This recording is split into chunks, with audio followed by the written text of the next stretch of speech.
जय श्री राम। सभी सम्मानित नागरिकों को मेरा प्रणाम। जैसा कि आप सब जानते हैं, आज विश्व कोरोना की महामारी से ग्रसित है। कोविड के बारे में आप लोग सभी लोग भली भांति जानते हैं। इस महामारी से बचाव के लिए हम सभी लोग सरकार द्वारा दी गई गाइडलाइंस का पालन करके अपने आप को सुरक्षित रखने की कोशिश कर रहे हैं। सरकार ने लॉकडाउन भी लगाया है जिससे हम इस महामारी पर नियंत्रण पा सकें। मैं और मेरा परिवार भी इस संक्रमण की चपेट में आ गया था। शुरुआती लक्षण जैसे खांसी आना, बुखार आना, गंध का ना मिल पाना तथा स्वाद का चले जाना, ऐसे लक्षणों का हमारे परिवार में लोगों को आभास हुआ।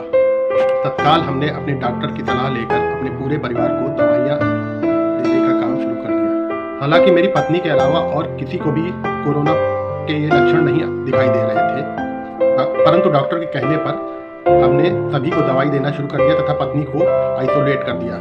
दवा के साथ साथ गर्म पानी पीना, स्टीम लेना, भफारा जिसको कहते हैं, भफारा लेना दिन में 2 बार, यह भी हम लोगों ने शुरुआत कर दी।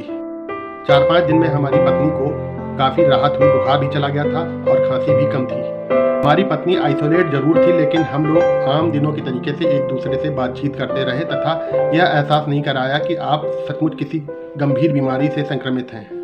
बुखार आने पर अक्सर मरीज को खाने की इच्छा नहीं होती, परंतु हमने अपनी पत्नी और बच्चे के लिए स्वयं उनकी पसंद का खाना बनाया।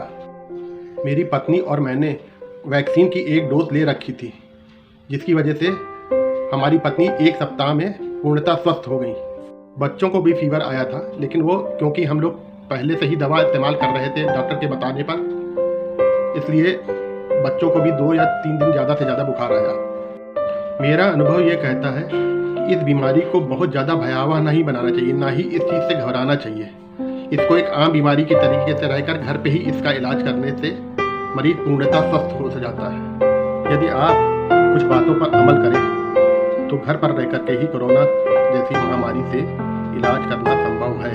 शुरुआती लक्षण दिखते ही तुरंत अपने डॉक्टर को संपर्क करें। परिवार में यदि किसी एक ही आदमी संक्रमित है, फिर भी अपने डॉक्टर से पूछकर पूरे परिवार को दवाएं देना शुरू कर दें। गर्म पानी पिएं तथा दिन में 2 बार कम से कम स्टीम लें, जिसे भफारा कहते हैं। मरीज से लगातार संपर्क बनाए रखें। आइसोलेशन में होने के बावजूद भी आप उससे दैनिक प्रक्रिया में बातचीत जो होती है उस तरीके से बातचीत करते रहें। अंतिम और सबसे महत्वपूर्ण बात, टीवी पर न्यूज़ कभी मत देखिए, ना ही अखबार पढ़िए।